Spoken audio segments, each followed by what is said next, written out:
దేవునికి స్తోత్రం చెల్లిద్దాం. హల్లెలూయా.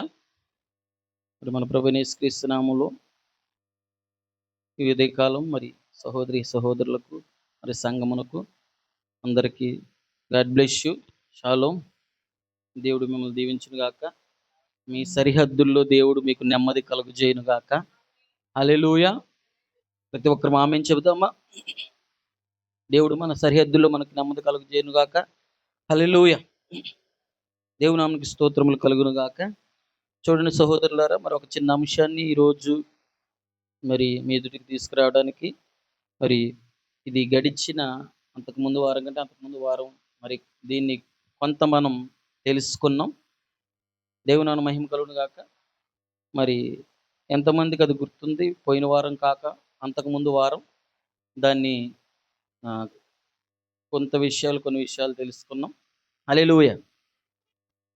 మరి ఇక్కడ మనం చూసినట్లయితే ఎఫెసీయులకు రాసిన పత్రిక 6వ అధ్యాయం 10వ వచనం నుంచి మనం చూసినట్లయితే వాక్యం ఇలా సెలవిస్తూ ఉన్నది.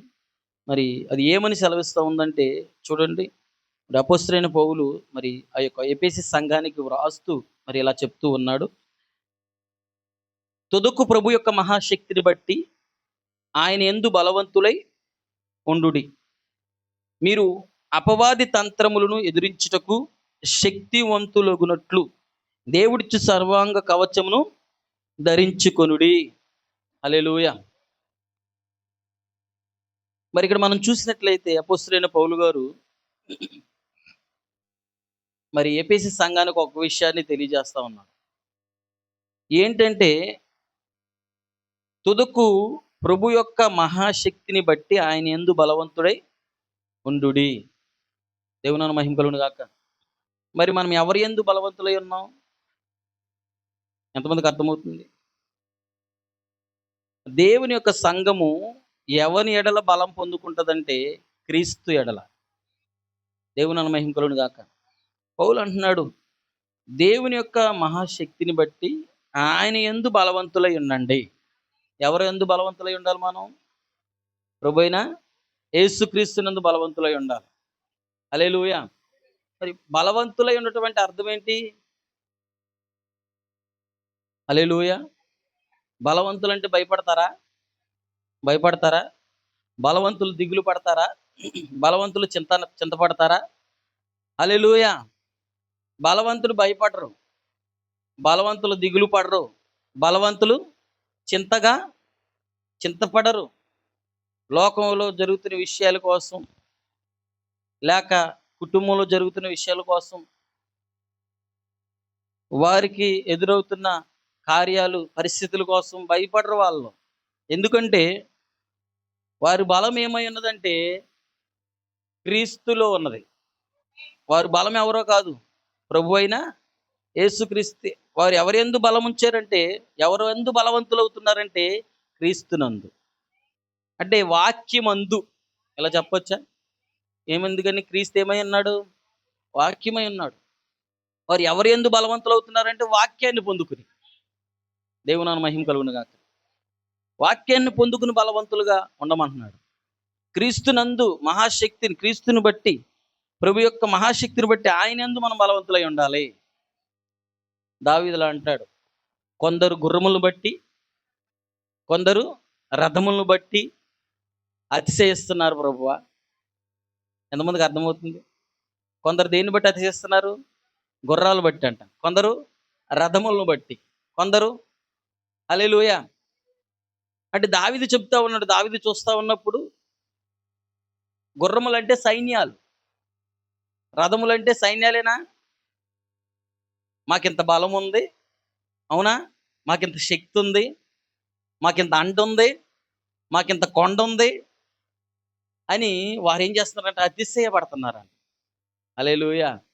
కానీ దావీదు అంటాడు, నేనైతే, దేవుని నామమున మహిమ కలుగును గాక, నేనైతే, మనమైతే యెహోవా యందు అతిశయపడుతున్నాను, నా దేవుని యందు నేను అతిశయపడుతున్నాను. హల్లెలూయా. ఎందుకంటే ఆయన ఎవరో తెలుసా? ఆయన ఉన్నదాన్ని లేనట్టు చేయగలడు, లేనిదాన్ని ఉన్నట్లుగా పిలవగలడు. ఆయన బలవంతుడైన దేవుడు. ఈరోజు సహోదరి సహోదరుడా, నీకేమీ లేదని నువ్వు బలహీనుడు అనుకోకు. నాకెవ్వరు లేరని బలహీనుడు అనుకోకు. హల్లెలూయా. ఎందుకో తెలుసా? నిన్ను బలపరిచేవాడు నీతో ఉన్నాడు. వాక్యం ఇలా సెలవిస్తా ఉంది. ఏమంటుందో తెలుసా? నన్ను బలపరచు వాని యందు నేనేమైనా సమస్తమును ఏమైనా చేయగలమా? పౌలంటాడు, చెరసాలలో వేశారు. కట్టుకోవడానికి 2 అంగీలే ఉన్నాయి. ఒకటి ఉతుక్కుంటే ఒకటి కట్టుకోవాలి. ఒకటి కట్టుకుంటే ఒకటి ఉతుక్కోవాలి. హల్లెలూయా. ఏమీ లేదు నీకు అనంటే పౌలంటాడు, నాకేమీ లేకపోయినా నన్ను బలపరిచేవాడు ఒకడున్నాడు. ఏమీ లేకపోయినా బలపరిచేవాడు ఆయన. సహజంగా మనుషులు అన్నీ ఉంటే బలపరుస్తారు వచ్చి. నీ దగ్గర బెల్లం ఉందనుకో, ఈగలన్నీ వచ్చేస్తాయి ఇక్కడికి. అంటే బెల్లం అంటే తెలుసు కదా! డబ్బుంటే, పేరుంటే, ఆస్తుంటే, అంతస్తులుంటే, మంచి స్టేజ్‌లో నువ్వుంటే అందరూ నీ దగ్గరికొస్తారు. అందరూ నీ దగ్గరికొచ్చి ఉచిత సలహాలు కూడా ఇచ్చేస్తారు మనకి. ఏం సలహాలయ్యి? అవునా కాదా? మనం అడగాల్సిన పని లేదు. మన పరిస్థితిని చూసి వాళ్ళే ఉచిత సలహాలు ఇచ్చేస్తారు. కారణం ఏంటి? ఎందుకు నీ దగ్గరికొచ్చారంటే నీ దగ్గర ఒకటుంది. దాన్ని చూసి నీ దగ్గరికొచ్చారు. హల్లెలూయా. దేవుని నామమున మహిమ కలుగును గాక. ఆ బెల్లం కాస్త, డబ్బు కాస్త, బంగారం కాస్త, పొలం కాస్త, పేరు కాస్త తరిగిపోయిందనుకోండి. ఉచిత సలహాలు ఇచ్చేవాళ్ళు గాదు. అడిగిన సలహాలు ఇచ్చేవాళ్ళు ఉంటారా? చెప్పాలి. అడిగిన సలహాలు ఇచ్చేవాళ్ళు ఉంటారా? అసలు పలకరిస్తే పలకరించే వాళ్ళు ఉంటారా? హల్లెలూయా. దేవుని నామమున మహిమ కలుగును గాక. పలకరించే వాళ్ళు ఉండరు. దేవుని నామమున మహిమ కలుగును గాక. కానీ నా దేవుడైతే, మనం విశ్వసిస్తున్న ప్రభువైన యేసుక్రీస్తు అయితే, హల్లెలూయా. దేవుని నామమున మహిమ కలుగును గాక. ఆయనకి నువ్వు తెలియకపోయినా, నువ్వు భూమి మీద పుట్టకముందే నీ కొరకు ఆయన సమస్తాన్ని చేశాడు. దేవుని నామమున మహిమ కలుగును గాక. అందుకే నన్ను బలపరచు అనేందు నేను సమస్తమును హల్లెలూయా. ఈయన ఎలా బలపరుస్తాడో తెలుసా? డబ్బుంటే, ధనం ఉంటే వచ్చి నిన్ను బలపరిచేవాడు కాదీయన. నువ్వు ఇరిగిపోయి ఉంటే, నువ్వు నలిగిపోయి ఉంటే, నువ్వు ఎగసారిపోయి ఉంటే, ఏ పరిస్థితి లేని స్థితిలో, దిక్కుతోచని స్థితిలో, కుమిలిపోతున్న స్థితిలో ఆయన అంటాడు, నేనున్నాను అంటాడు. హల్లెలూయా. దేవుని నామమున మహిమ కలుగును గాక. ఎంతమంది ప్రభువునందు బలవంతులై ఉంటారు? ఎంతమంది నా ప్రభువు నన్ను బలపరుస్తున్నారని విశ్వసిస్తున్నారు? దావీదు పౌలు అంటున్నాడు, నన్ను బలపరచు వాని యందు నేను సమస్తము చెయ్యగలను. అంటే మనల్ని బలపరిచేవారు ఎవరో ఒకరు ఉన్నారు. చూడండి, సాధారణంగా కుటుంబంలో కొన్ని కలతలొస్తాయి. అవునా? కొన్ని ఇబ్బందులొస్తాయి. ఇబ్బందులొచ్చినప్పుడు భార్యాభర్తలిద్దరు కూర్చొని మాట్లాడుతున్నప్పుడు, ఆ సమస్యల్లో కొన్ని కొన్ని సమయాల్లో కొన్ని కొన్ని సమయాల్లో ఏమనిపిస్తదంటే, ఆ బాధని తట్టుకోలేక మరి సూసైడ్ చేసుకోవాలని, లేపోతే ఇంకేదైనా ఎందుకీ బ్రతుకని చనిపోవాలనే ఆలోచన కలిగి ఉంటారు. అవునా కదా? అలాంటి సమయంలో కొంతమంది ఏం చేస్తారంటే, ధైర్యం కలిగిన వాళ్ళు ఎవరైతే ఉన్నారో, మరి వాక్యాన్ని విశ్వసించిన వాళ్ళు ఎవరైతే ఉన్నారో, లేక దేవుడు చేయగలడని నమ్మగలిగిన వాళ్ళు ఎవరైతే ఆ కుటుంబంలో ఉంటారో, వాక్యంతో నడిచే వాళ్ళు ఎవరైతే ఆ కుటుంబంలో ఉంటారో, అది భర్త కావచ్చు, భార్య కావచ్చు, పిల్లలు కావచ్చు, మరి ఏదైనా ఎవరైనా కావచ్చు. హల్లెలూయా. అలాంటి సమయంలో వారు ఏమంటారు? హల్లెలూయా. భయపడాల్సిన అవసరం లేదండి. భయపడాల్సిన లేదమ్మా. అవసరం లేదమ్మా. దేవుడు మన కొరకు ఏదైనా చేయగలడు. హల్లెలూయా. దేవుడు మనల్ని విడిచిపెట్టడు. ధైర్యపరిస్తే ఎలా ఉంటదంటారు? బలపరిస్తే ఎలా ఉంటది? సూసైడ్ చేసుకోవాలన్న ఆలోచన వస్తదంటారా? ఇంక దగ్గరికి రాదు. నా భార్య నాకు తోడుగా ఉంది. ఎవరు నా మాట వినకపోయినా పర్లేదు. ఎవరు నాకు సపోర్ట్ చేయకపోయినా పర్లేదు. నా భర్త నా మాట వింటున్నాడు. నా భార్య నా మాట వింటుంది. కాబట్టి నా భర్త, నా భార్య మరి నా భర్త నా మాట వింటున్నాడు. నన్ను నమ్ముతుంది. నా భర్త నన్ను నమ్ముతున్నాడు. నా భార్య నన్ను నమ్ముతుంది కాబట్టి, ఇదిగో ఎవ్వరు మాకు ఏం చేయకపోయినా పర్లేదు. మేము నిలబడి, ఇదిగో వీరి ఎదుట, వీరి కళ్ళ ఎదుట మేము ఎక్కడైతే పడిపోయామో అక్కడ తిరిగి లేస్తాము. వస్తదంటారా? ఎంతమంది లేరంటారు అలాంటి భార్యలు? ఎంతమంది లేరంటారు అలాంటి భర్తలు? ఉన్నారంటారా? ఎందుకని? బలపరచడం. హల్లెలూయా! కొన్ని కొన్ని సమయాల్లో భర్త బలపరుస్తూ ఉంటాడు. కొన్ని కొన్ని సమయాల్లో భార్య బలపరుస్తూ ఉంటది. కొన్ని కొన్ని సమయాల్లో స్నేహితులు బలపరుస్తూ ఉంటారు. అవునా కాదా? హల్లెలూయా! దేవుని మహిమ కలుగును గాక. అయితే చూడండి, నీకు స్నేహితులు లేకపోవచ్చు, బలపరిచే భార్య లేకపోవచ్చు, భర్త లేకపోవచ్చు. కానీ నీవు ఒకరితో సహవాసం చేస్తే, నీవు ఆయన్ని కనుక ఖచ్చితంగా వెంబడిస్తే, ఆయన ఎప్పుడూ నిన్ను బలపరుస్తూనే ఉంటాడు. ప్రతి సమయంలో బలపరుస్తాడు. హల్లెలూయా! ఏ పరిస్థితిలో కూడా నీ చెయ్యి విడవడు ఆయన. మనకు తెలుసు ఆయన ఎవరు? ఆయనే వాక్యమై ఉన్న ప్రభువైన యేసుక్రీస్తు. వాక్యముతో నువ్వు సహవాసం చేస్తే, వాక్యాన్ని నువ్వు ధ్యానిస్తే, అందుకే అన్నాడు, దీవారాత్రులు దాన్ని ధ్యానించేవాడు ధన్యుడు. హల్లెలూయా! మనం చూసినట్లయితే అక్కడ ఏం చెప్తున్నాడంటే, యెహోషువతో చెప్తున్నాడు, మోషేకి నేను తోడు ఉన్నట్టు నీకును తోడే ఉన్నాను అన్నాడా? హల్లెలూయా! అప్పుడు అంటాడు, ఇదిగో ఈ ధర్మశాస్త్ర వాక్యమును కుడికి గాని ఎడమకు గాని నువ్వు తొలగకుండా ఎడల నీ మార్గము చక్కపరుచుకుందువు. హల్లెలూయా! దేవుని మహిమ కలుగును గాక. చూడండి సహోదరులారా, ఈరోజు మనం ఎక్కడ బలవంతులంగా అవుతున్నాము? దేవుని మహిమ కలుగును గాక. కొన్ని కొన్ని సమయాల్లో మనుషులు ఇచ్చే బలం మనకు సరిపోదు. మనుషులు చెప్పే మాటలు మనకు సరిపోవు. అవునంటారా? అయి బలాన్ని ఇవ్వలేవు. దేవుని మహిమ కలుగును గాక. కానీ దేవుని వాక్యం ప్రతి సమయంలో నిన్ను బలపరచగలదు. ఎప్పుడు అది నిన్ను బలపరచగలదంటే, నీవు ఆయన యందు బలవంతుడుగా ఉండటానికి ఇష్టపడినప్పుడు. నువ్వు ఆయన యందు ఆ బలాన్ని పొందుకుంటున్నప్పుడు. నేను చెప్పింది మీకు అర్థమవుతుందా? హల్లెలూయా! అమెరికా దేశంలో ఏం జరిగిందంటే, ఒక ఆహ్, పరిశోధన చేశారంట జంతువుల మీద. ఒక పరిశోధన చేసినప్పుడు ఏంటంటే, ఏం పరిశోధన అంటే, మరి జంతువులకి ఆ యొక్క ప్రతిస్పందన ఎలా ఉంటది అని, జంతువులు ఎలా స్పందిస్తా ఉంటాయి అన్నట్టుగా పరిశోధన చేశారు. అయితే ఏంటంటే, ఒక దాంట్లోనేమో 2 కోతులు తీసుకున్నారంట. 2 కోతుల్లో ఒక దాంట్లోనేమో తల్లిని, తల్లితో పాటు పిల్ల కోతిని పెట్టారంట ఒక బోన్‌లో.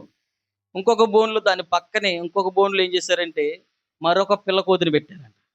కానీ అక్కడ తల్లి కోతిని పెట్టల. అక్కడ ఏం పెట్టారంటే, ఒక స్టీల్ కోతిని, ఒక ప్లాస్టిక్ కోతిని పెట్టారంట అక్కడ. స్టీలు, ప్లాస్టిక్ సంథింగ్ ఏదో ఒక కోతిని పెట్టాడు అక్కడ బొమ్మని.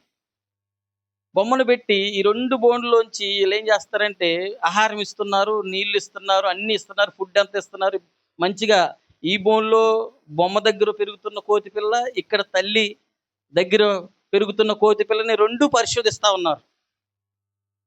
పరీక్షిస్తా ఉన్నప్పుడు ఏం జరిగిందంటే, ఒకరోజు వారేం చేశారంటే, భయపెట్టడానికి ఒక విధమైన కర్రని ఆ యొక్క బోన్‌లో పెట్టి, ఆ పిల్లని భయపెట్టడానికి ఏం చేశారంటే, తల్లి ఉన్న తల్లి ఉన్న కోతి పిల్ల దగ్గరికి, ఆ బోన్ దగ్గరికి తీసుకెళ్ళి ఆ కర్రను పెట్టి ఆ కోతిని అల్లిపిస్తున్నారు. అల్లిపిస్తున్నప్పుడు ఏం జరిగిందంటే, ఆ కోతి ఏం చేస్తుందంటే, ఆ కోతి పిల్ల ఆ కర్రను పట్టుకుని లోపలికి లాగుతూ, ఆ కర్రను పట్టుకుని లోపలికి లాగుతూ, అతని మీదకి బోకరిస్తూ, ఎక్కిరించుకుంటూ, బూకరించుకుంటూ ముందుకు వెళ్తూ బాగా ఆ బోన్‌ని పట్టుకొని ఊపుతా ఉందంట. తర్వాత ఆ కర్రను తీసి ఆ మనిషి ఏం చేశాడంటే, మరొక బోన్‌లో ఉన్న ఈ బొమ్మ దగ్గరున్న కోతి దగ్గరికెళ్ళి ఏం చేశాడంటే, ఈ కర్రను మరలా ఆ బోన్‌లో పెట్టి ఊపుతుంటే, ఆ కోతి ఏం చేస్తుందంటే అల్లిపోయి, భయమేసేసి అల్లిపోయి ఆ కోతి ఏం చేస్తుందంటే, ఆ బొమ్మ దగ్గరికెళ్ళి దాక్కుంటే, ఆ బొమ్మ ఎటువంటి స్పర్శ ఎంతమందికి అర్థమవుతుంది? ఏమైనా అర్థమైందా?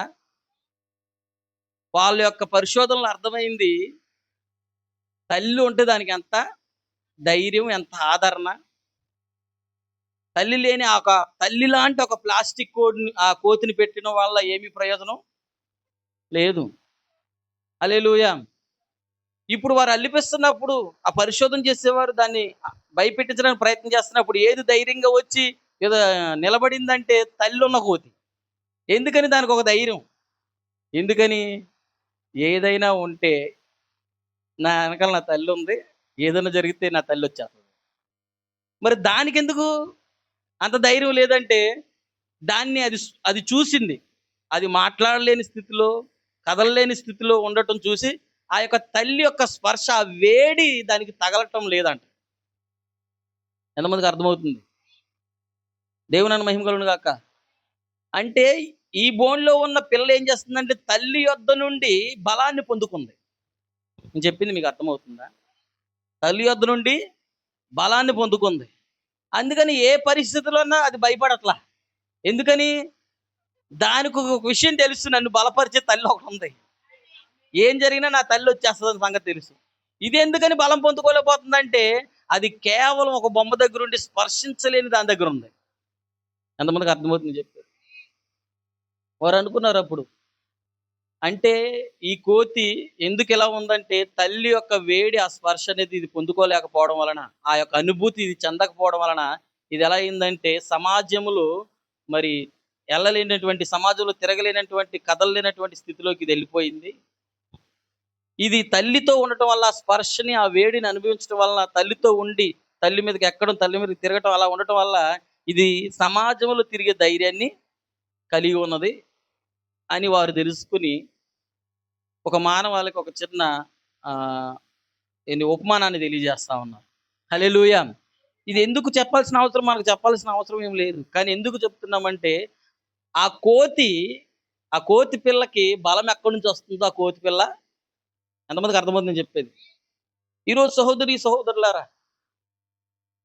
నీ దేవుడు తల్లి మరిచినా, తండ్రి విడిచినా, మరువని, విడవని, ఎడబాయని దేవుడాయన. ఆయనన్నాడు, చూడుము నా అరచేతుల్లో నిన్ను చెక్కి ఉన్నాను. నీ తల వెంట్రుకలు నెరిసేంత వరకు, నీకు ముదిమి వచ్చేంత వరకు నిన్ను ఎత్తుకుని మోస్తానన్నాడు ఆయన. హల్లెలూయా! దేవుని మహిమ కలుగును గాక. అయితే ఈరోజు మనం ఏం చేయాలంటే, అసలు మనం బలం ఎక్కడి నుంచి పొందుకుంటున్నాం? దేవుని మహిమ కలుగును గాక. మనకు బాధ, సమస్య ఏదైనా వచ్చిందనుకోండి, సాధారణంగా మనం ఏం చేస్తాం? ఎవరైనా ఉన్నారా? స్నేహితులు గాని, బ్రదర్స్ గాని, సిస్టర్స్ గాని, అన్నయ్యలు గాని, తమ్ముళ్ళు గాని, అక్కలు గాని, ఎమ్మటే ఏం చేస్తాం? ఫోను చేసేసి, ఈరోజు ఇలా జరిగిందే, ఈరోజు ఇలాగయిందే. కారణం ఏంటి? ఆళ్ళు మాట్లాడితే మనకి బలం, ఏదో ధైర్యం. అవునా కాదా? నేనంటున్నాను.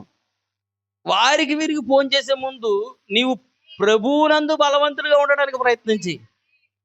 దేవుని సన్నిధికెళ్ళి ప్రార్థించి, ఈ సమస్యొచ్చింది ప్రభువా, నాకు సహాయం చేయండి. దీన్ని ఎలా ఎదిరించాలో వాక్యంతో నువ్వు నాతో మాట్లాడండి. నాతో మాట్లాడండి ప్రభువా అని వాక్యం తీసి చదివి, దేవుడు ఏం చెప్తున్నాడో విని, ఆ చదివిన దాన్ని తెలుసుకుని, ప్రభువా ఇలా వచ్చింది, నాకు అర్థం కావట్లేదు, నాకు సహాయం చేయి ప్రభు అని ప్రార్థించు. అందుకన్నాడు, దేవుని యందు బలవంతులుగా ఉండటం మనం నేర్చుకోవాలి. దేవుని మహిమ కలుగును గాక. ఎవరైతే క్రీస్తునందు బలవంతులై ఉన్నారో, బలవంతులుగా ఉంటారో, వారు ఎక్కడున్నా, ఏ స్థలంలో ఉన్నా, ఒంటరిగా ఉన్నా, 10 మందిలో ఉన్నా వారు భయపడాల్సిన అవసరం లేదు. ఎందుకంటే క్రీస్తు వారితో ఉన్నారన్న సంగతి వారికి తెలుసు. ఏ సమయంలోనూ దేవుడు వారికి సహాయం చేస్తాడన్న సంగతి తెలుసు. హల్లెలూయా! దేవుని సహోదరులు, ఈరోజు నువ్వు ఎవరిని బట్టి బలవంతులవుతున్నావు? నువ్వు దేన్ని బట్టి బలం పొందుకుంటున్నావు? హల్లెలూయా! దేన్ని బట్టి బలం పొందుకుంటున్నారు? చూడండి, ఎవరైనా ఒక భార్యాభర్తలు ఇద్దరి మధ్యలో గొడవ జరిగిందనుకోండి. భార్య ఏదన్నా అన్నదనుకోండి. భర్త ఏమంటారు? అసలు నీకెందుకొచ్చింది ఇంత ధైర్యం? అసలు ఎవరిని చూసి నీకు ఈ ధైర్యం? ఎవరిని చూసి నీకింత ఇలాంటి స్థితి, ఇలాంటి మాటలొస్తున్నాయి అంటారా? ఎందుకని? ఏదో ధైర్యం ఉంటేనే ఇలా మాట్లాడతారు అని అర్థం. నేనంటాను, సమస్యలొచ్చాయి. చుట్టూ సమస్యలున్నాయి. పరిస్థితులు ఇబ్బందిగా ఉన్నాయి. కానీ నువ్వు కదలట్లా. కానీ నీకు చలనం లేదు. కానీ నీకు భయం లేదు. నీకు దిగులు లేదు. దేవుడు నాకు తోడుగా ఉన్నాడని ఉన్నావు. ఎవరైనా వ్యక్తులు వచ్చి ఎప్పుడైనా నీ భర్త కావచ్చు, నీ భార్య కావచ్చు, నీ పిల్లలు కావచ్చు, నీ స్నేహితులు కావచ్చు, ఏంటి పరిస్థితి ఎలా ఉంటే ఇలా ఉన్నావేంటి, అసలు ఏంటి నీ ధైర్యం అని అన్నారా? ఎంతమందికి అర్థమవుతుంది నేను చెప్పేది? అన్నారా? ఎందుకంటే వాక్యంతో జీవించేవారు వారు భయపడని స్థితిలో ఉంటారు. వారిని చూసి కుటుంబంలో ఉన్నవారు కూడా, ఇదేంట్రా బాబు ఇంత పరిస్థితులు ఉన్న వీడేంట్రా ఇలా ఉన్నాడు భయపడకుండా. కారణం ఏంటంటే వారికి ధైర్యం ఎక్కడుంది? వారికి బలం ఎక్కడుంది? క్రీస్తులో, వాక్యములో. ఈరోజు సహోదరి సహోదరుడా, మన ప్రభువైన యేసుక్రీస్తు మనకు భర్త అయి ఉన్నాడు. ఈరోజు నీ బలం నీ భర్త అయి ఉండాలి, వాక్యమై ఉండాలి. హల్లెలూయా. దేవుని నామమునకు మహిమ కలుగును గాక. చూడండి, మనం చూసినట్లయితే మరి మనం చదివిన విషయాల్లో పౌలు అంటున్నాడు, దేవుని యొక్క ప్రభు యొక్క మహాశక్తిని బట్టి ఆయన బలవంతులై ఉండండి. మీరు అపవాది తంత్రములు ఎదిరించుటకు శక్తివంతులగినట్లు దేవుని యొక్క సర్వాంగ కవచము ధరించుకోండి. పౌలు చెప్తున్నాడు. దేనికోసం చెప్తున్నాడు? సర్వాంగ కవచం కోసం. దేనికోసం చెప్తున్నాడు? మీరు ఆపద్దినమందు అపవాదిని తంత్రములు ఎదిరించుటకు శక్తివంతులగినట్లు దేవుని యొక్క సర్వాంగ కవచం ధరించుకోండి. ఎందుకు దేవుని యొక్క సర్వాంగ కవచం ధరించుకోవాలి అంటే, ఆపద్దినమందు మనం వాడితో పోరాడాలి. ఎందుకని అన్నాడు? మనం అక్కడ చూస్తే కిందకు వచ్చేసరికి ఏమన్నాడు చూడండి. 13వ వచనమా? 13వ వచనం అనుకుంటా. చూడండి, 10వ వచనంలో 11, మీరు అపవాది తంత్రములు ఎదిరించుటకు శక్తివంతులగునట్లు దేవుడి సర్వాంగమును కవచమును ధరించుకొనుడి. 13, అందుచేతను మీరు ఆపద్దినమందు వారిని ఎదిరించుటకు. హల్లెలూయా. ఇప్పుడు ఎందుకు మనం సర్వాంగ కవచాలు ధరించుకోవాలంటే, మనకు ఒక పరిస్థితి రాబోతుంది. ఎంతమందికి అర్థమవుతుంది? అది ఫైనాన్షియల్గా కావచ్చు, ఫ్యామిలీ ప్రకారంగా కావచ్చు, బంధువుల ప్రకారంగా, స్నేహితుల ప్రకారంగా, కుటుంబంలో కావచ్చు, ఎలాగైనా కావచ్చు. ఎందుకంటే వాడు ఎల్లప్పుడూ మన మీద దాడి చేయడానికే చూస్తున్నాడు. ఎల్లప్పుడూ వాడు మనల్ని చిక్కులు పెట్టడానికే చూస్తున్నాడు. హల్లెలూయా. విషయం తెలుసా? కంటికి కనబడే దాడి ఒకటి, కనబడని దాడి ఇంకొకటి. ఎంతమంది దీన్ని గమనించగలరు? మన దేశం ఉంది, పరోక్షంగా దాడి జరుగుతుంది, ప్రత్యక్షంగా కూడా జరుగుతుందంటారా? అంటే ప్రత్యక్షంగా అంటే అందరూ కనబడేటట్టు దాడి జరిగేస్తుంది, దాడి చేసేవాళ్ళు కూడా ఉన్నారు. కనబడకుండా దాడి చేసేవాళ్ళు ఉన్నారు, దాడిని జరిగించేవారు కూడా. నేను చెప్పింది ఎంతమంది అంగీకరిస్తున్నారు? మన దేశంలోనే కాదు, ప్రతి దేశంలోనే మాత్రమే కాదండి, కొన్ని కుటుంబాల్లో కూడా ఈ దాడులు ఉంటాయి. ప్రత్యక్షంగా ఉంటాయా దాడులు? ప్రత్యక్షపు దాడి ఏంటి, పరోక్షపు దాడి ఏంటి పాస్టర్ గారు? ఏమిటి తెలుసా? ప్రత్యక్ష దాడి ఏంటంటే స్ట్రైట్గా చెప్పేస్తాం. పరోక్షంగా దాడి ఏంటంటే వెళ్ళిపోయిన తర్వాత ఏమా ఇతనా ఈడా. ఎంతమందికి అర్థమవుతుంది? మీ కోళ్ళ, మీ అత్తగారా, మీ మాంగారా? ఎంతమందికి అర్థమవుతుంది నేను చెప్పేది? మీ అమ్మగారా? ఇలాంటి దాడులు ప్రతి కుటుంబంలో జరుగుతాయి అంటారా? ప్రతి అత్త కోళ్ళ మధ్యలో జరుగుతాయి అంటారా? ప్రత్యక్షపు దాడులు, పరోక్షపు దాడులు. హల్లెలూయా. ఏ దాడైనా నువ్వు ఎదిరించాలంటే నీకు సర్వాంగ కవచం కావాలి. హల్లెలూయా. అందుకే మనం చూసినట్లయితే అపోస్తలుడైన పౌలు ఏం చేస్తున్నాడంటే, భూమి మీద జరుగుతున్న యుద్ధాన్ని చూపిస్తూ, భూమి మీద ఉన్న సైనికులకి ఉన్న ఆ యొక్క ఏంటంటారు దాన్ని, పెట్టుకునే కవచాలను చూపిస్తూ సంఘానికి హెచ్చరిస్తా ఉన్నాడు. హల్లెలూయా. అంటే భూమి మీద సైన్యానికి కవచాలు ఉన్నాయా? యుద్ధానికి వెళ్ళే సైన్యానికి, యోధులకి కవచాలు ఉన్నాయా లేదా? మనకు తెలుసు, వాళ్ళకి ఆ యొక్క బూట్లు ఉంటాయి, తర్వాత వాళ్ళకి శిరస్త్రాణాలు ఉంటాయి. అంటే ఆ యొక్క హెల్మెట్స్ ఉంటాయి. తర్వాత మనకు తెలుసు వాళ్ళకి ఆహ్, ఈ రొమ్మున మైమరుపు దాన్నేమంటారు? Breast plate. ఇంగ్లీష్‌లో ఏమంటారు? Breast plate. బ్రెస్ట్ ప్లేట్‌లుంటాయి. దేవునామ మహిమ కలుగును గాక. ఎలాంటి బ్రెస్ట్ ప్లేట్‌లంటే, ఒకప్పుడున్న బ్రెస్ట్ ప్లేట్‌లు ఇలాగా బాణం వేసిన దానికి గుచ్చుకుని మరీ లోపలికెళ్ళకుండా కొద్దిగా తగిలేంతగా ఉండేదంట. హల్లెలూయా! ఒకప్పుడు సైన్యంలో ఉన్న వాళ్ళకి. నేను జెప్పేది నిజమే ఉత్తిది కాదు. ఇప్పుడున్న బ్రెస్ట్ ప్లేట్‌లు ఎలా ఉన్నాయో తెలుసా? బుల్లెట్ బుల్లెట్‌తో షూట్ చేసినా కూడా, ఆ బుల్లెట్టు ఒక ఒక చిన్న రాయిలాగా తగిలి కిందకి రాలిపోయేటట్టు అలాంటి బ్రెస్ట్ ప్లేట్లు తయారు చేశారట. అంటే కవచం ఎంత ఇంప్రూవ్ అయిందంటారు? హల్లెలూయా! ఒకప్పుడు బాణం వేసినా గుచ్చుకునేది. కానీ ఇప్పుడు సైనికులకి బాణం గాదు. బుల్లెట్ తగిలినా రాలిపోయేంత విధంగా మైమరుపు ఉందంట. మైమరుని తెలుగులో అన్నారు. ఇంగ్లీష్‌లో ఏమో బ్రెస్ట్ ప్లేట్. ఆ యొక్క కవచం ఛాతీకి పొట్టదాకా ఛాతీకి ఉన్న కవచం అది. హల్లెలూయా! దేవుని మహిమ కలుగును గాక. ఈ కవచాలన్నిటి కోసం చెబుతూ పౌలు గారు సంఘానికి చెప్తా ఉన్నాడు. దేవుని మహిమ కలుగును గాక. ఎందుకు చెబుతా ఉన్నాడు? దేవుని యొక్క సర్వాంగ కవచం ధరించుకోండి అంటున్నాడంటే ఆపద్దినం ఒకటి రాబోతుంది. అది ఊహించని స్థితి. ఊహించిన దినం అది. మీకు తెలుసా? ఏ సమయంలో ఉన్నా, ఏ స్థితిలో ఉన్నా ఎప్పుడైనా యుద్ధం చేయడానికి సైనికుడు సిద్ధంగా ఉంటాడంట. అవునా కాదా? ఎంతమంది మీరు మొన్న మనకి యుద్ధం జరిగినప్పుడు ఎంతమంది కొన్ని ఆహ్, ఆ యొక్క రీల్స్ వచ్చాయి. కొన్ని ఫోటోస్ వచ్చాయి. అక్కడ మీరు చూడండి సైనికులు ఏం చేస్తున్నారో తెలుసా? సైనికులు వాళ్ళు షూ ఏసుకుని, గన్ను పట్టుకుని వారేం చేస్తున్నారు? భోజనం చేస్తున్నారు, వంటొండుకుంటున్నారు. కొంతమంది చుట్టూ కాపలా ఉండేవాళ్ళు ఉన్నారు. కొంతమంది ప్రిపేర్ చేసేవాళ్ళు. అంటే ఎలాంటి సిద్ధంగా ఉన్నారంటారు ఆళ్ళు? ఏ క్షణమన్నా దాడి జరగొచ్చు. వారు వండుకుంటున్నప్పుడన్నా దాడి జరగొచ్చు. వారు తినేటప్పుడన్నా దాడి జరగొచ్చు. ఏ సమయంలోనన్నా దాడి జరుగుతున్నప్పుడు వాళ్ళు ఎలా ఉండాలంటే ఎదిరించేటట్టుగా ఉండాల. అంటే అన్ని కవచాలు వాళ్ళకి, అన్ని ఆయుధాలు వాళ్ళకి రెడీగా ఉండాల. దేవుని మహిమ కలుగును గాక. హల్లెలూయా! చూడండి సహోదరులారా మరి ఈరోజు మరి భూమి మీద ఉన్న వ్యక్తులకి కవచాలున్నాయి. కొన్ని కొన్ని సమయాల్లో ఆ కవచాలు ఏం చేస్తాయో తెలుసా? అగ్నిలో వెళ్ళినా కూడా కాలిపోవు, కరిగిపోవు, అరిగిపోవయి. నేను చెప్పింది మీకు అర్థమవుతుందా? కవచాలు వేసుకొని అగ్నిలో వెళ్ళేవాళ్ళు కూడా ఉన్నారా? ఏంటండి సమాధానం చెప్పట్లేదు? ఉన్నారా?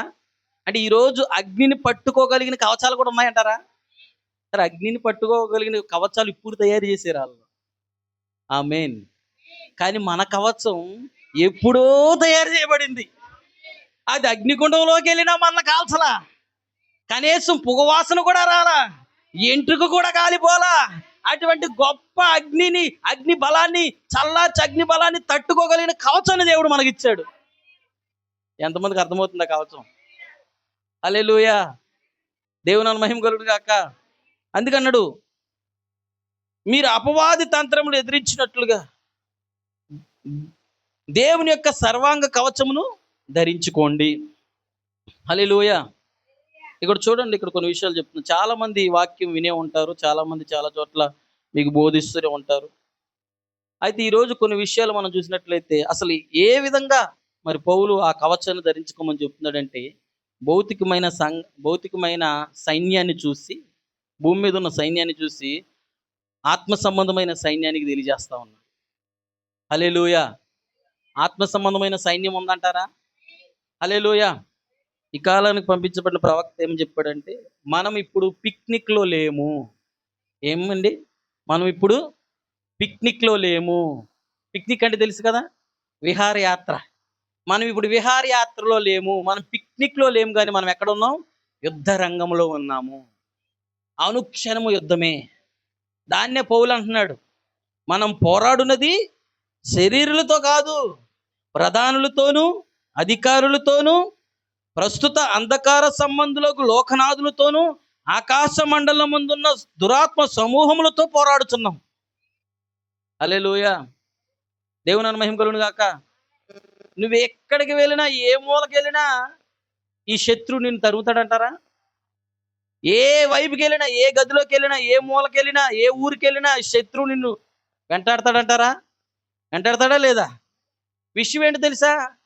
వీడి వెంటాడటం, వీడి యొక్క ఏమంటారు దాన్ని? వీడి యొక్క యుద్ధం, ఈ యొక్క టార్గెట్ లేక వీడి యొక్క దాడి ఏదైతే ఉందో అది మన మీద ప్రత్యక్షంగా ఉంటది. ఎంతమందికి అర్థమవుతుంది? ఇక్కడ ప్రత్యక్షంగానే దాడి నేను అనుభవించాను, పరోక్షంగా నాకు పైన దాడి చేయలేదు అన్న వాళ్ళు చేతెత్తండి. ఎంతమందికి అర్థమవుతుంది? ప్రత్యక్షంగా నేను శత్రు దాడిని అనుభవించాను కానీ పరోక్షంగా కనిపించేటట్టు నేను అనుభవించలేదు అనుకో అని చేయొద్దండి. ఎవరైనా అన్నోళ్ళు ఉన్నారా? లేరు. విషయం తెలుసా? ప్రత్యక్షంగా కంటే పరోక్షంగానే వాడు మనతో ఎక్కువ దాడి చేస్తాడు. ఎంతమందికి అర్థమవుతుంది? హల్లెలూయా. భర్త ఒక మాట అనేసి వెళ్ళిపోతాడు, భార్య ఒక మాట అనేసి వెళ్ళిపోతారు, తర్వాత తల్లిదండ్రులు, స్నేహితులు ఎవరో ఒకరు ఒక మాట అనేసి వెళ్ళిపోతారు. అవునా? వాళ్ళు ఒక మాటే అంటారు. నేను చెప్పింది అర్థమవుతుందా? ఆమె చెప్తారా? వాడు ఒక మాటే అంటారు. వాళ్ళు వెళ్ళిపోయిన తర్వాత ఇంకొకడు ఉంటాడు. ప్రస్తుత అంధకార సంబంధుడు ఒకడున్నాడు, లోకనాథుడు ఒకడున్నాడు. వాడు ఈ లోకంలో నువ్వు ఎక్కడున్న వాడికి తెలుసు. ఏ మూలన్నా వాడికి నీకు తెలుసు. నువ్వు ఏ మూలన్నా నువ్వు వాడికి తెలుసు. ఈ లోకనాథుడు ఏం చేస్తాడంటే, హల్లెలూయా, వాళ్ళు అన్నది ఒక మాటే. కంగారులో అనొచ్చు, కోపంతో అనొచ్చు, టెన్షన్తో అనొచ్చు భర్త. ఆమేన్. ఏదో విధంగా పోనీ అనేసిన తర్వాత భర్త కూడా ఆలోచించవచ్చు, భార్య కూడా ఆలోచించవచ్చు. కానీ పరోక్షంగా ఎవడైతే మన మీద దాడి చేస్తున్నాడో వాడు మాత్రం అస్సలు ఆలోచన కూడా ఇవ్వడు, నీకు అవకాశం కూడా ఇవ్వడు. ఎంతమందికి అర్థమవుతుంది? ఎదురుగా ప్రత్యక్షంగా దాడి చేసి పక్క పోతారు. భార్య కావచ్చు, భర్త కావచ్చు, కొట్టుకోవడం, తిట్టుకోవడం ఏది జరిగి స్నేహితులు పక్క వెళ్ళిపోతారు. కానీ పరోక్షంగా దాడి చేసేవాడు పక్కకు అస్సలే వెళ్ళడు. వాడు ఎప్పుడు ఉంటాడు? నీ పక్కనే ఉంటాడు. వాడు అసలు నీతోనే ఉంటాడు. వాడు హల్లెలూయా. వాడు ఎల్లప్పుడు ఎందుకన్నాడు అసలు నువ్వెంత చేస్తున్నావు నువ్వెంత చేస్తున్నావు ఎందుకన్నాడు నిన్ను? అసలు అనాల్సిన అవసరం ఏంది? నువ్వే ఎందుకన్నది అసలు? ఏం తక్కువ చేసావు నువ్వు? ఎందుకన్నది అసలు? ఎందుకన్నది ఈ మాట? ఎంతమందికి అర్థమవుతుంది? ప్రత్యక్షపు దాడి కొంతే, పరోక్షపు దాడి తట్టుకోలేక ఏం చేద్దాం చెప్పిన, మనము వాళ్ళు ఒక మాట అనేసి వెళ్ళిపోతారు, మనం ఇక్కడ ప్లాన్లకు ఇస్తా ఉంటాం. డ్యూటీకి వెళ్ళారా, పనికి వెళ్ళారా, రా, ఎందుకన్నావు, ఎలా అన్నావు, అసలు నీకు ఎవరు చెప్పారు ఈ మాట? ఎంతమందికి అర్థమవుతుందండి? నేను చెప్పింది మీకు అర్థమవుతుందా? మనం పోరాడుంది శరీరులతో. హల్లెలూయా. ఒక మాట అనేసి వెళ్ళిపోయారు వాళ్ళు. దెయ్యం చేతనో లేకపోతే ఏ పరిస్థితుల్లో దెయ్యం ప్రేరేపణ చేత అనేసి వెళ్ళిపోయారు. కానీ అక్కడ మనం చూసినట్లయితే ప్రధానులు కొంతమంది ఉన్నారంటారా? మనతో పోరాడే ప్రధానులు ఉన్నారా? మనతో పోరాడే అంధకార సంబంధులు ఉన్నారా? హల్లెలూయా. దురాత్మ సమూహాలు ఉన్నాయా?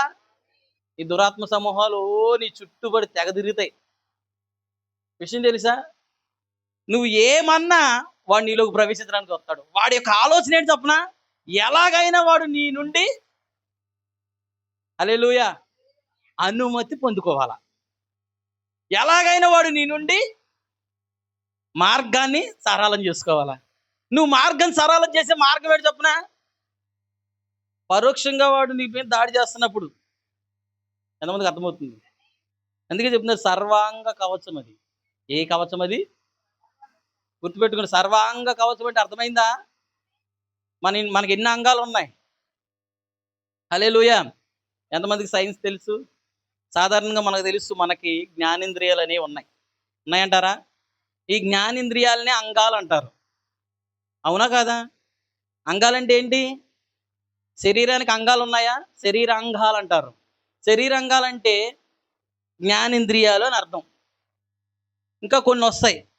కానీ మెయిన్ మనం చూసేది ఏంటంటే, కనిపించేవి సైన్స్ ఎక్కువగా తెలియజేసేది కొన్ని జ్ఞానేంద్రియాలని ఒక లెసన్గా సైన్స్ మనకు చూపిస్తుంది. అవునా కాదా? ఏంటి ఆ జ్ఞానేంద్రియాలంటే? ఒకటి చూడటం, 2 వినడం, మాట్లాడడం, రుచి చూడటం, వాసన చూడడం, స్పర్శ. ఇలాగ ఎన్నున్నాయి? 5 జ్ఞానేంద్రియాలు. ఉన్నాయా? ఈ 5 జ్ఞానేంద్రియాలు ఉన్నాయి మనకి. హల్లెలూయా! ఇప్పుడు పౌలు అంటున్నాడు సర్వాంగ కవచం ధరించుకోమంటున్నాడు. అంటే మనం దేనికి కవచాలు ధరించుకోవాలి? అర్థమైందా నేను చెప్పేది? బైబిల్ అపోస్తలుడైన పౌలు అంటున్నాడు, ఆపద్దినమందు సమస్య వచ్చినప్పుడు, యుద్ధం వచ్చినప్పుడు, అది భర్తతో కావచ్చు, భార్యతో కావచ్చు, కుటుంబంతో కావచ్చు, స్నేహితులతో కావచ్చు, నీ కొలీగ్స్తో కావచ్చు, ఎవరితో అయినా కావచ్చు, నువ్వు పనిచేస్తున్న దగ్గర కావచ్చు, నువ్వు నడుస్తున్న దగ్గర కావచ్చు, ఏ క్షణమన వాడు దాడి చేయడానికి సిద్ధంగా ఉన్నాడు. అన్నం తినేటప్పుడు దాడి చేయొచ్చు, నీళ్ళు తాగేటప్పుడు దాడి చేయొచ్చు, రోడ్డు మీద ప్రయాణం చేస్తున్నప్పుడు దాడి చేయొచ్చు. ఏ సమయంలో వాడు దాడి చేస్తున్నప్పుడు నువ్వు వాడి దాడిని తట్టుకుని ఎదిరించి తిప్పు కొట్టాలంటే నీకు సర్వాంగ కవచం ఉండాలా. హల్లెలూయా! ఈ సర్వాంగ కవచం ఏంటో తెలుసా? భూమి మీద ఉన్న సైనికుడికి కవచము తలకుంది, అవునా? కాళ్ళకున్నాయి, ఛాతీకున్నది, అవునా కదా? హల్లెలూయా! కొన్ని కొన్ని భాగాలకే ఉన్నది, అవునా కదా? హల్లెలూయా! కానీ దేవుడిచ్చే సర్వాంగ కవచం కొన్ని భాగాలను కప్పేది కాదు అది. హల్లెలూయా! అందుకన్నాడు సర్వాంగ, ఒక అంగం కాదు, 5 అంగాలు కాదు, పంచేంద్రియాలు కాదు. హల్లెలూయా! జ్ఞానేంద్రియాలు కాదు, జ్ఞానేంద్రియాలు కప్పేది కాదు ఇది. కేవలం 5టినే కప్పేది కాదు ఇది, సర్వాంగాల్ని కప్పుతుంది. నీ శరీరంలో ఏ పార్ట్ అయితే ఉందో, ఎన్ని భాగాలైతే ఉన్నాయో, ఏ అవయవం అయితే ఉందో, ప్రతి అవయవాల్ని, ప్రతి పార్ట్ని కప్పేదే సర్వాంగ కవచం. అంటే అన్ని అవయవాల్ని ప్రొటెక్ట్ చేస్తుంది ఇది. హల్లెలూయా! అంటే శత్రువుని ఏ మీదకి దాడి చేసినా, ఎలా దాడి చేసినా, ఆ దాడిని తిప్పుకొట్టడానికి ఆల్రెడీ నీకు కవచం ఉంది. హల్లెలూయా! ఈరోజు చూడండి, ప్రపంచ దేశాలన్నీ కలిసి యుద్ధం చేసిన ఇజ్రాయెల్ని ఏం చెయ్యమనేసి టీవీ నైనోడు చెప్తున్నాడు. చెప్తున్నాడా లేదా? ఎంతమందికి అర్థమవుతుంది? చూసారా?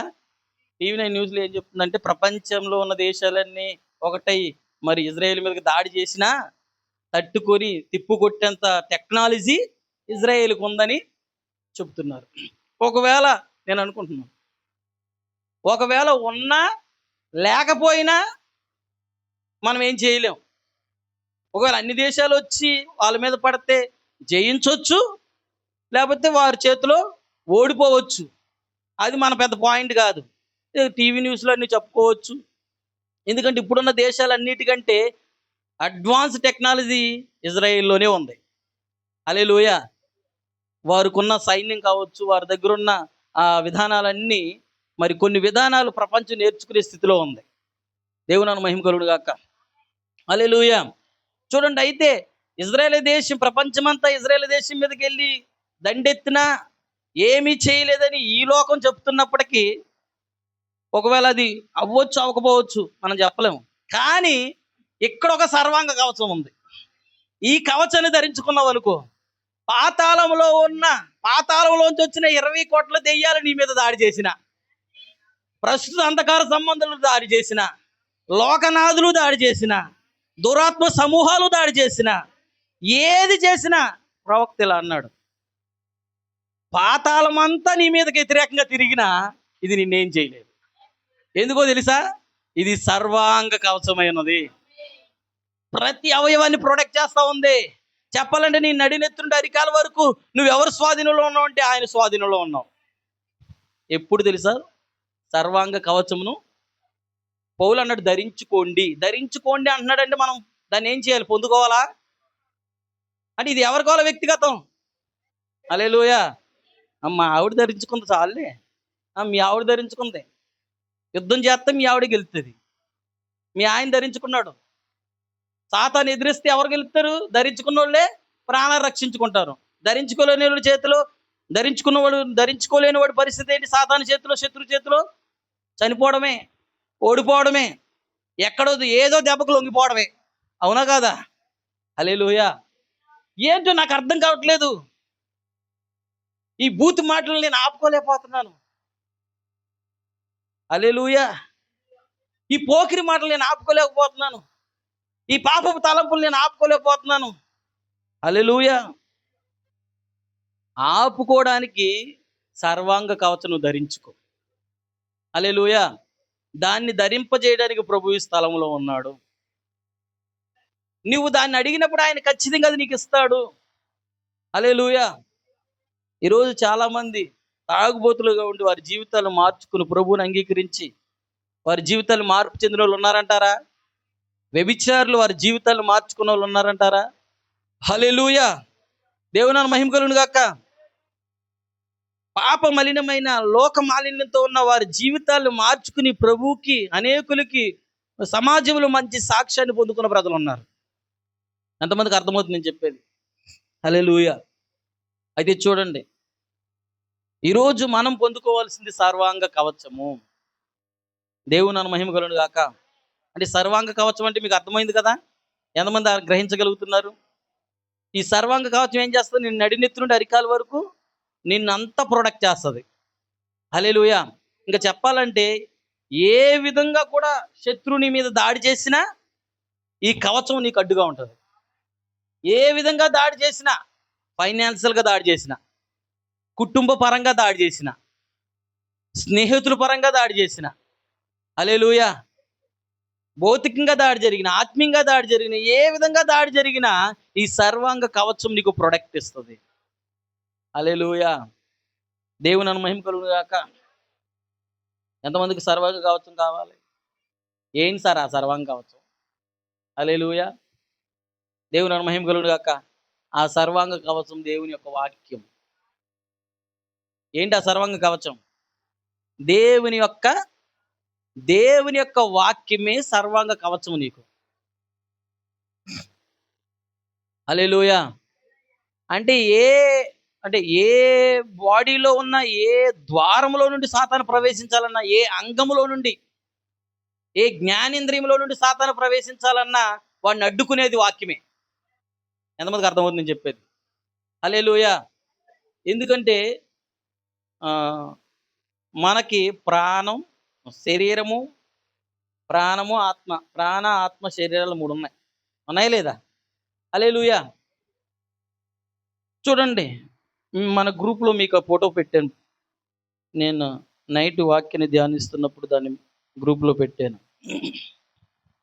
హల్లెలూయా.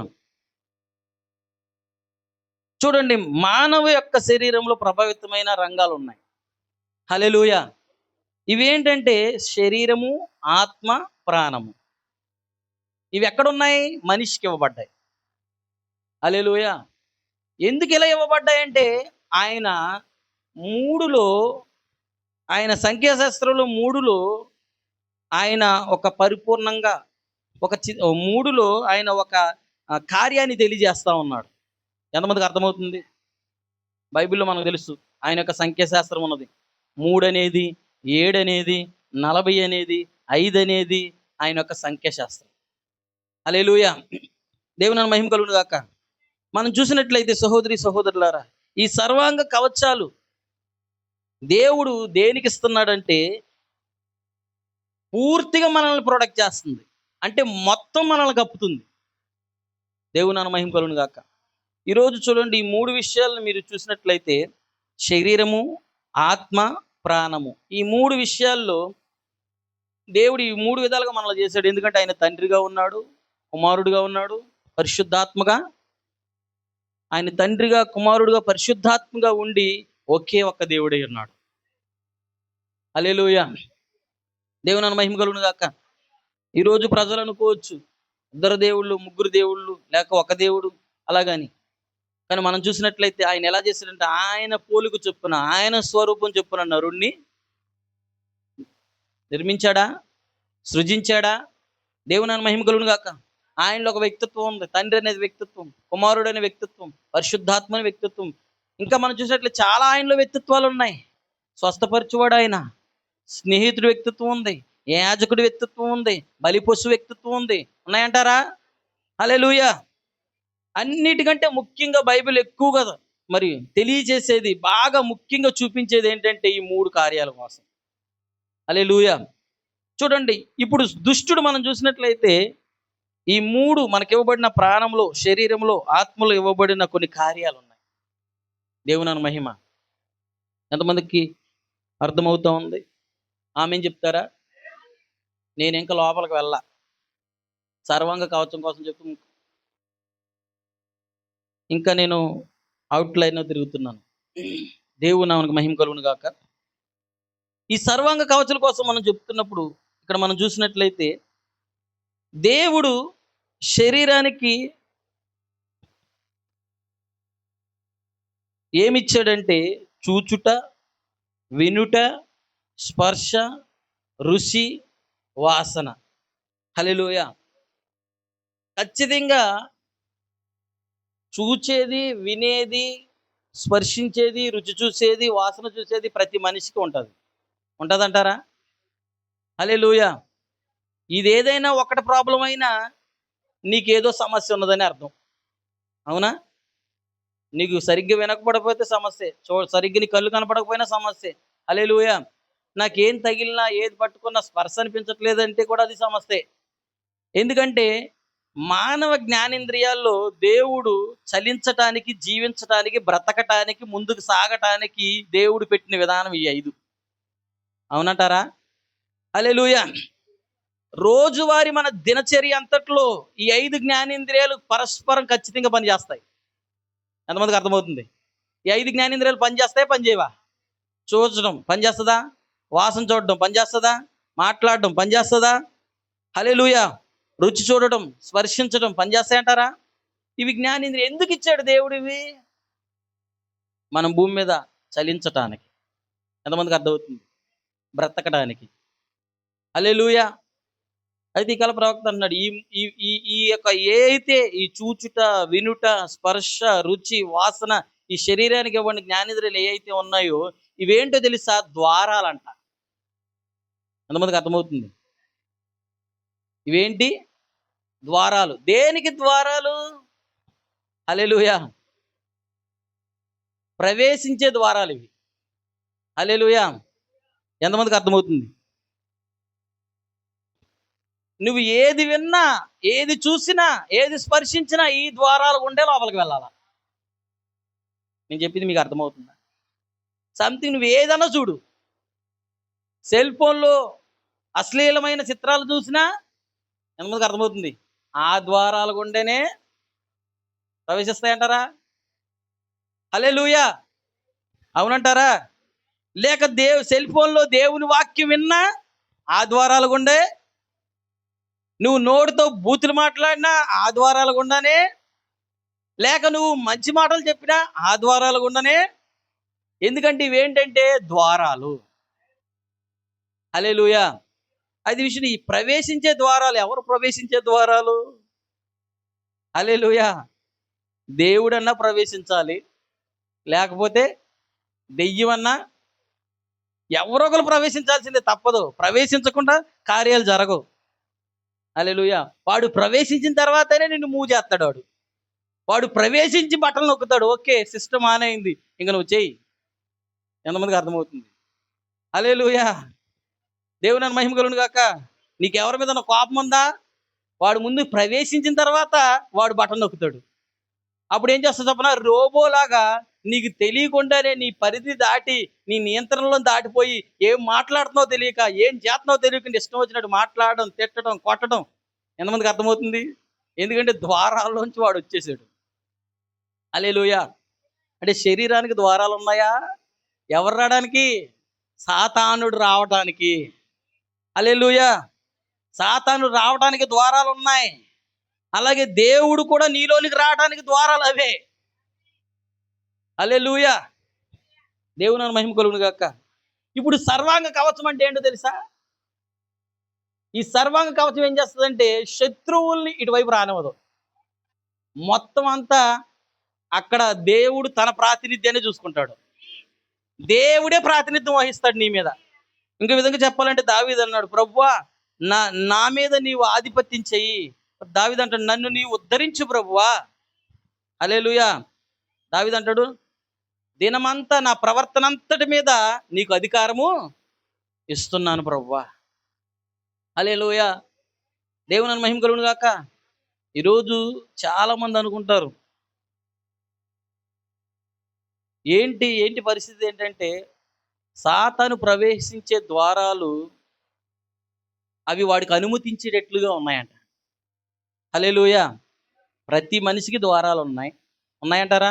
ప్రతి మనిషి చూస్తాడా? వింటాడా? వాసన చూస్తాడా? రుచి చూస్తాడా?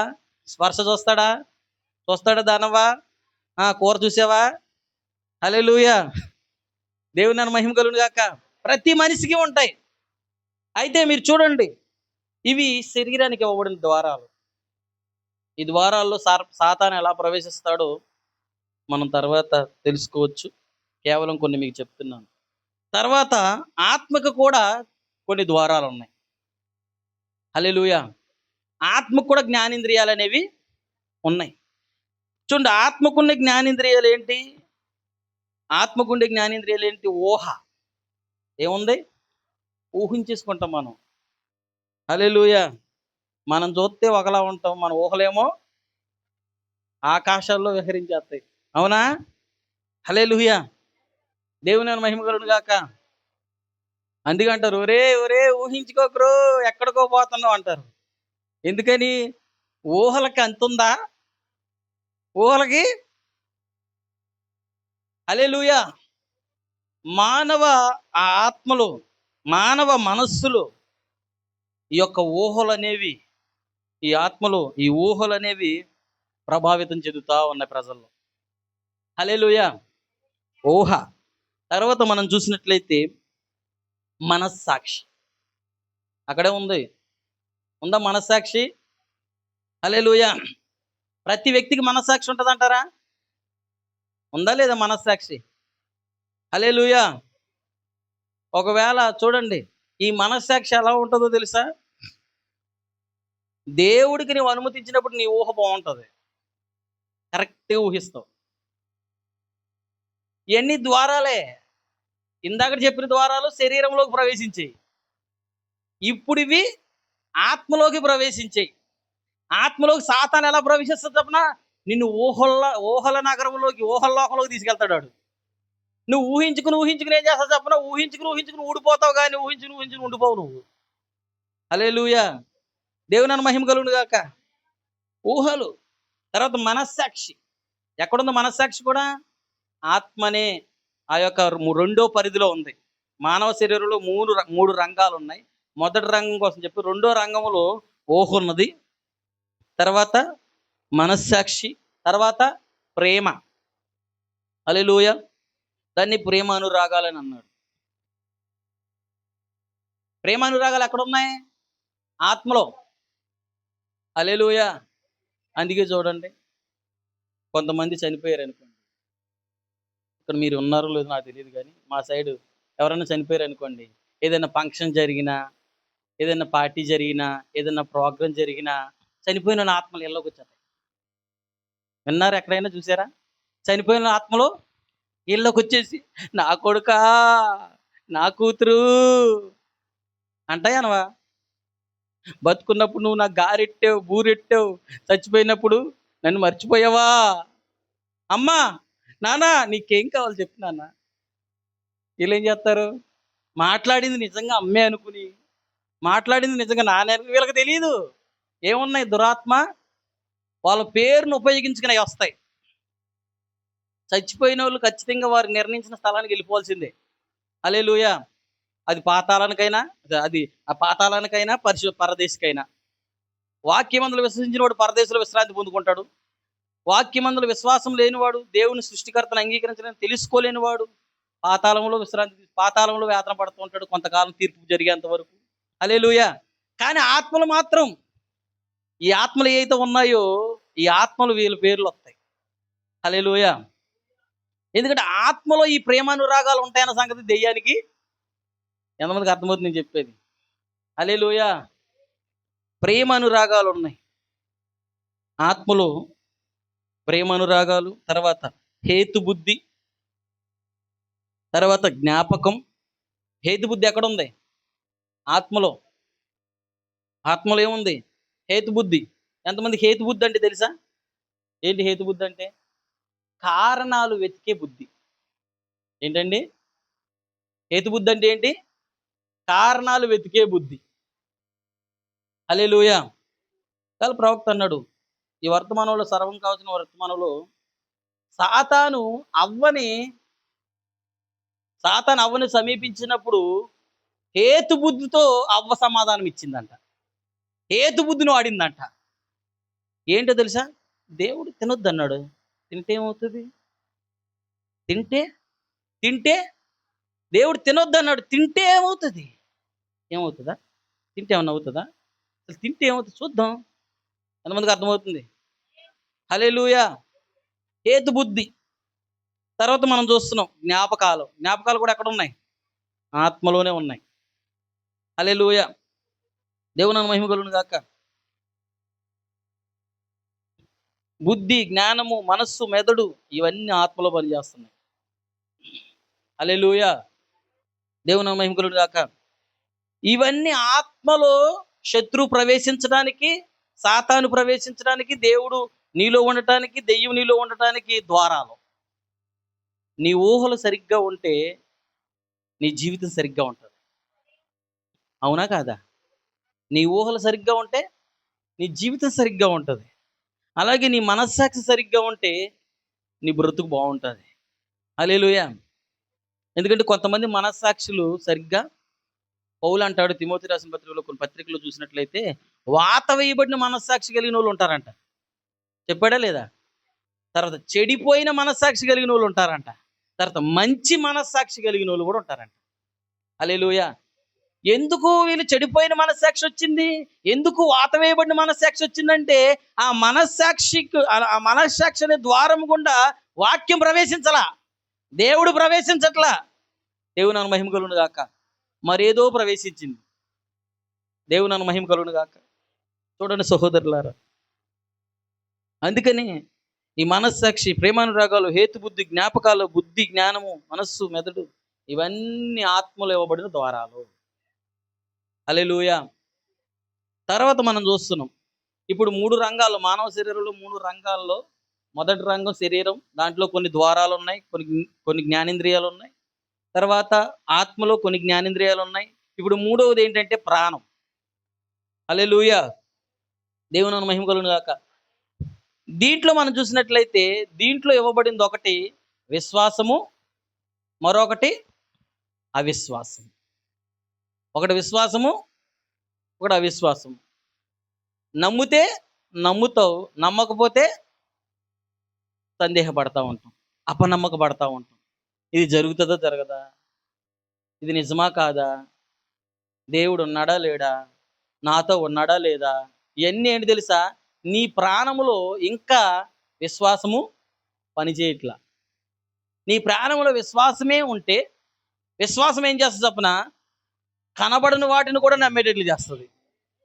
విశ్వాసం ఏంటి? నిరీక్షింపబడే వాటి యొక్క నిజస్వరూపము, అదృశ్యమైనవి దృశ్యమై ఉన్నవనుటకు రుజువై ఉన్నది. అంటే కనబడని వాటిని కూడా చూపిస్తుంది విశ్వాసం. నీ జీవితంలో ఎప్పుడు జరగని కార్యాలు కూడా విశ్వాసం జరుగుతుంది. దేవుడు జరిగిస్తాడు. దేవుడు నీకు తోడుగా ఉన్నాడు. విశ్వాసం చెబుతుంది అది. నీకు ప్రాణంలో ఉంటే, నీ ప్రాణంలో సందేహం ఉంటే. హల్లెలూయా! సందేహం అంటే తెలుసు కదా, అపనమ్మకం. అప్పుడు ఏమంటది?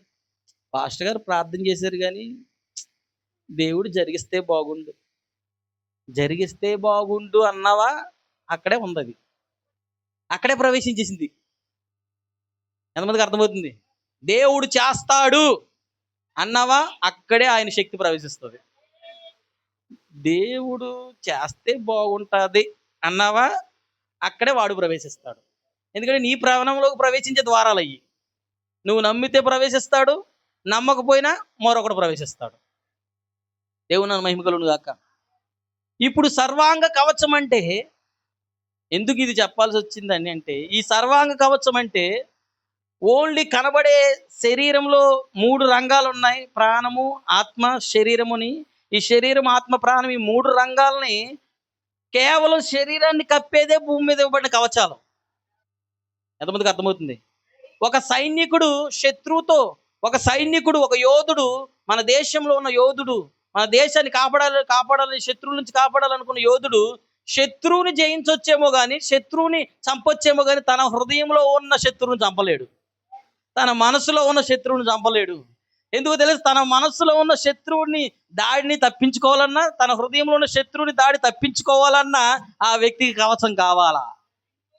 ఎంతమందికి అర్థమవుతుంది నేను చెప్పేది? దేవుడిచ్చే కవచం కేవలం భౌతికంగా దాడి చేసే వాళ్ళని ఆపేది మాత్రమే కాదు ఇది. ఈ కవచం ప్రాణానికి, ఆత్మకి, శరీరానికి, ప్రాణాత్మ శరీరానికి, నీ నడినెత్తున్న అరికాల వరకు ఈ 3 రంగాలని కప్పుతుంది ఇది. అది దేవుని వాక్యం. మీకు తెలుసా? ప్రతి ప్రతి ద్వారము గుండా ఆయన వాక్యం పనిచేస్తుంది.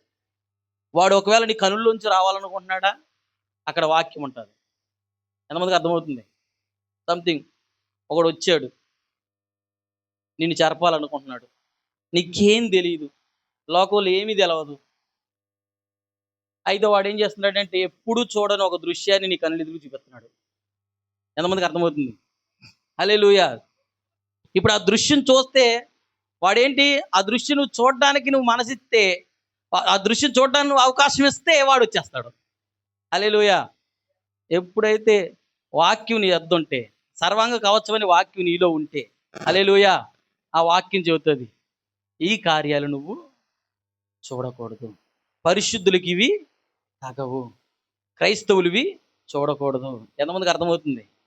కన్ను చెబుతుంది అంటే అమ్మటే. కన్ను చెప్పగానే ఏమవుతుంది? హల్లెలూయా. కన్ను చెబుతుంది. కన్ను చూస్తున్నప్పుడు కంటిలో నుండి వాక్యం మాట్లాడుతుంది. ఎంతమందికి అర్థమవుతుంది? సరే, నువ్వు వెళ్తా ఉన్నప్పుడు ఏదో వినపడుతుంది నీకు, ఏయో చెప్తున్నారు, వాక్యం చెప్తుంది. ఎందుకంటే సర్వాంగ కవచం నీకు ఉంది కదా, శరీరానికి ఇవ్వండి ద్వారాలు ఇవన్నీ. వాడేం చేస్తాడు చెప్పని, ఏ ద్వారం తెరుతుందో వచ్చేద్దాం దానవ్వ అనుకుంటుందో. హల్లెలూయా. అందుకని మనం ఖచ్చితంగా చాలా జాగ్రత్తగా వివేచన కలిగి ఉండాలి. నువ్వు ఏదైనా తప్పు మాట మాట్లాడితే వాడు వెళ్ళిపోతాడు, నువ్వేదైనా చెడు మాట వింటే వాడు వెళ్ళిపోతాడు, నువ్వేదైనా చెడుది చూస్తే వాడు వెళ్ళిపోతాడు. అందుకే నేను చెడు చూసేటప్పుడు నేను అది చూడకూడదు. లోపల ఒక బెల్లు మోగుతుందంట. ఎంతమందికి అర్థమవుతుంది? మీకు విషయం తెలుసా? అంబులెన్స్లో పేషెంట్లు ఉన్నారనుకో, అది వెళ్తున్నప్పుడు అడ్డొస్తున్న వాళ్ళందరికీ బెల్లు కీ కీ కీ కీ రెడ్ లైట్ మోగుతూ ఉంటుంది. ఆ రెడ్ లైట్ మోగుతుంటే అర్థం ఏంటి? తప్పుకోండి నా దారికి, తప్పుకోండి నా దారికి, తప్పుకోండి నా దారికి అర్థం. అంతేనా? హల్లెలూయా. తప్పుకోండి, దారి ఇవ్వండి, దారి ఇవ్వండి. అలాగే మీకు తెలుసా, ప్రతి తిరిగి జన్మించిన విశ్వాసంలో రెడ్ లైట్ ఉంది. హల్లెలూయా. పరిశుద్ధాత్మ అనే రెడ్ లైట్ ఉంది, వాక్యం అనే రెడ్ లైట్ ఉంది. ఈ రెడ్ లైట్ ఏం చేస్తాపునా, నువ్వు కూర్చోకూడని చోట కూర్చున్నావు అనుకో, ఇది నీలో ఉండి మోగుతా ఉంటది. లే, ఇక్కడ లే, లే.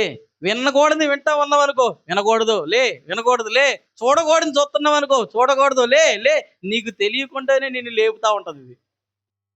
హల్లెలూయా. ఎందుకో తెలుసా? నీ దారులు అవి అడ్డుపడుతున్నాయి. హల్లెలూయా. ఎంతమందికి అర్థమవుతుంది? ఇప్పుడు సర్వాంగ కవచం మీకు అర్థమైందా? ప్రతి దేహంలో, శరీరంలో, ప్రాణంలో ప్రతి అవయవానికి కవచం అది. దేవుడి నామానికి మహిమ కలుగును గాక. ఈరోజు సైనికుడు, దేశాన్ని కాపాడే సైనికుడు కేవలం 3 మానవ శరీరంలో మూడు రంగాల్లో ఒక రంగానికి కవచం ఉంది. ఎంతమందికి అర్థమవుతుంది? మిగతా 2 రంగాలు ఎంతమందికి అర్థమవుతుంది? అతడు ఎంతో కష్టపడి దేశాన్ని కాపాడొచ్చు, కానీ మీకు తెలుసా, అతని ఊహను అతను పట్టుకోలేడు, అతని చెడు సహవాసాలను అతను మానుకోలేడు. దేశాన్ని కాపాడినోడే, మీకు తెలుసా, దేశాన్ని కాపాడినోళ్ళే దేశంలో ఉన్న అమ్మాయిలు పాడు చేసేస్తున్నారు. ఎంతమందికి అర్థమవుతుంది నేను చెప్పేది? దేశాన్ని కాపాడిన వాళ్ళే దేశంలో ఉన్న అమ్మాయిలు పాడు చేసేస్తున్నారు. ముక్కలు ముక్కలు చేసి కుక్కర్లో పెట్టి వండాడు ఒకడు. అవునా కాదా? అతను దేశాన్ని కాపాడటానికి వెళ్ళాడు, కానీ అతనుకున్న మైండ్, ఆ యొక్క మనసు, ఆ ఆత్మని కాపాడుకోలేకపోయాడు. హల్లెలూయా. కానీ ఈ కవచం అలాంటిది కాదు సార్. ఇది నీ దేహాన్ని, శరీరాన్ని, ప్రాణాన్ని, ఆత్మని ప్రొటెక్ట్ చేస్తుంది. ఏ విధంగా ఒక ఒక చెడ్డవాడిగా నిన్ను చిత్రీకరించడానికి అవకాశం ఇవ్వదు ఆ వాక్యం. ఎంతమంది సర్వాంగ కవచం కావాలి? హల్లెలూయా. ఆత్మకుందా, శరీరానికి ఉందా, ప్రాణానికి ఉందా? ఆత్మకి, శరీరానికి, ప్రాణానికి ఒకే కవచం, వాక్యమే. హల్లెలూయా. ఇప్పుడు మన భూమి మీద అనేక రకాల కవచాలు ఉంటాయి, కానీ ప్రతిదానికి సమాధానం వాక్యమే. ఆ వాక్యం వెనక కానీ నువ్వు ఉంటే, ఆ వాక్యాన్ని నువ్వు ముందు పెడితే, శత్రువు నిన్ను జయించలేదు. అవ్వేం చేసిందంటే వాక్యాన్ని ముందు పెట్టలేదంట. వాక్యాన్ని వెనకబెట్టి అవ్వ ముందుకొచ్చి మాట్లాడిందంట. ఎప్పుడైతే అవ్వ ముందుకొచ్చి మాట్లాడిందో ప్రవక్త అంటున్నాడు, ఈరోజు ప్రతి క్రైస్తవుడు దేవుణ్ణి నమ్ముకున్న ప్రతి వ్యక్తి చేసే పని అదేనంట. సమస్య వచ్చినప్పుడు శత్రువు ఈ యొక్క శరీరం గుండా, ఆత్మ గుండా, ప్రాణం గుండా మన మీద దాడి చేస్తున్నప్పుడు మనము దేన్ని ముందుంచాలి? వాక్యాన్ని ముందుంచాలి. కానీ మనుషులు వాక్యాన్ని ముందుంచకుండా అవ్వలాగా హేతుబుద్ధిని ఉపయోగించుకుంటున్నారంట. సొంత ఆలోచనలు, సొంత ఉద్దేశాలు, కారణాలు వెతుకుతున్నారంట. దానివల్ల ఏమీ ప్రయోజనం లేదు మనకి. సహోదరి సహోదరులారా, ఖచ్చితంగా మనం సర్వాంగి కవచాన్ని ధరించుకోవాలి. హల్లెలూయా. ఎంతమందికి సర్వాంగ కవచం అంటే అర్థమవుతుంది? సర్వాంగ కవచం అంటే ఓన్లీ శరీరానికి మాత్రమే కాదు సార్. శరీరంలో ఉన్న 3 రంగాలు ఉన్నాయి మనిషిలో. అది ఆత్మకి, శరీరానికి, ప్రాణానికి కవచం అది. ఎంతమందికి అర్థమవుతుంది? హల్లెలూయా. ఈ కవచాన్ని నువ్వు ధరించుకుంటే పాతాళలోక ద్వారములు నీ ఎదుట నిలవజాలవు. ఎంతమంది ఆ వాక్యం అనే ఆ యొక్క సర్వాంగ కవచం ధరించుకుంటారు? శత్రువు చేసే పని ఏంటి చెప్పనా? ఆ వాక్యంతో నువ్వు నిలబడకూడదు. వాక్యం చెప్పినట్లుగా నువ్వు జీవించకూడదు. వాక్యం చెప్పినట్లుగా నువ్వు చేయకూడదు. అదే వాడు చేసే పని. ఎప్పుడైతే వాక్యాన్ని నువ్వు తప్పుతావో కవచం నీ నుండి ఊడిపోతుంది. కవచం ఊడిపోతే వాడు దాడి చేయడం ఈజీ. అదేగా జరిగింది. ఎంతమందికి అర్థమవుతుంది? ఎంతమంది వాక్యాన్ని ముందుంచడానికి ఇష్టపడతారు? ఎంతమంది వాక్యానికి ప్రథమ స్థానాన్ని ఇవ్వడానికి ఇష్టపడతారు? వాక్యం వెనకుండి ప్రార్థించడానికి, వాక్యం వెనకుండి ప్రయత్నించడానికి, వాక్యం వెనకుండి పోరాడడానికి ఎంతమంది ఇష్టపడుతున్నారు? దేవుడు మనల్ని దీవించును గాక. ప్రార్థించుకుందాం ఈ సమయంలో. ప్రతి ఒక్కరము దేవునికి సమర్పించుకుందామా? సహోదరి సహోదరులారా,